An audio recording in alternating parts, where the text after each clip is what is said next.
வணக்கம். இந்த பதிவில் எங்கள் வீட்டில் இருக்கக்கூடிய தாலியா செடியை பாருங்கள். இந்த தாலியா செடியை நான் ஆன்லைனில் வாங்கியிருந்தேன். சின்ன செடியாக வாங்கியிருந்தேன். ஆனால் அது வளர்ந்து இப்போ எவ்வளோ பெரிய மரம் மாதிரி வளர்ந்து நிறைய மொட்டுக்கள் இருக்குது. தினம் தினம் பூக்குதுங்க. தினமும் ஒரு 6-7 பூக்களாவது கண்டிப்பாக கிடச்சிரும். இப்படி வளரக்கூடிய பூத்து முடிந்த கிளைகளை நம்ம கட் பண்ணோன்னா மீண்டும் மீண்டும் தளிர்கள் வந்து இப்போ நீங்கள் பார்க்குற மாதிரியாக நிறைய மொட்டுக்களை வைத்து பூக்களையும் கொடுத்துருது. 2 நிறங்கள் இருக்குது பாருங்கள். என்கிட்ட 5 நிறங்கள் இருக்குது. ஆனால் இந்த 2 நிறங்கள் மட்டும்தான் அதிகம் பூக்குது. இது ஒரு அழகான ஒரு லைட் பிங்க் கலர். ரொம்ப அழகாக இருக்குங்க. அடுக்குகள் நிறைய இருக்கும். இன்னொன்று மெரூன் கலர். 2மே ரொம்ப நல்லா பூக்குதுங்க. நீங்களும் உங்களுக்கு கிடைத்தால் இந்த தாலியா செடிகளை வளர்த்துடலாம்.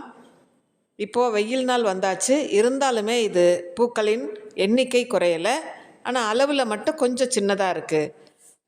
2 மாதங்களுக்கு முன்பாக பெரிய அளவில் பூத்த இந்த டேரி பூக்கள் இப்போ கொஞ்சம் அளவில் சின்னதாக இருக்குது. நாம் உரம் கொடுக்க கொடுக்க இன்னும் நல்லா வரும்னு நான் எதிர்பார்க்குறேன். ஆல்-19ன்னு சொல்லக்கூடிய NPK உரத்தை நீங்கள் 1 லிட்டர் தண்ணியில் 1 கிராம் கலந்து இந்த செடிக்கு 10 நாட்களுக்கு ஒரு முறை கொடுத்துருங்க. இப்படி கொடுக்கும் பொழுது அதனுடைய ஹெல்த்தியான க்ரோத்து ஒவ்வொரு க்ரோத்துலேயும் ஒவ்வொரு தளிர்கள்லேயுமே கண்டிப்பாக மொட்டு வச்சிரும். அதற்கு பக்கத்துலேயே ட்ரீ ரோஸ் இருக்குது பாருங்கள். இது ட்ரீ ரோஸில் இருக்கக்கூடிய பூ. ட்ரீ ரோஸ் எல்லா நர்சரிகள்லேயும் கிடைக்கிது.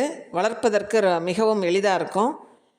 லாஸ்ட் வீடியோ இதை பற்றி தான் நான் போட்டிருக்கேன். நீங்கள் பாருங்கள், எவ்வளோ அழகாக வந்திருக்கு பாருங்கள்.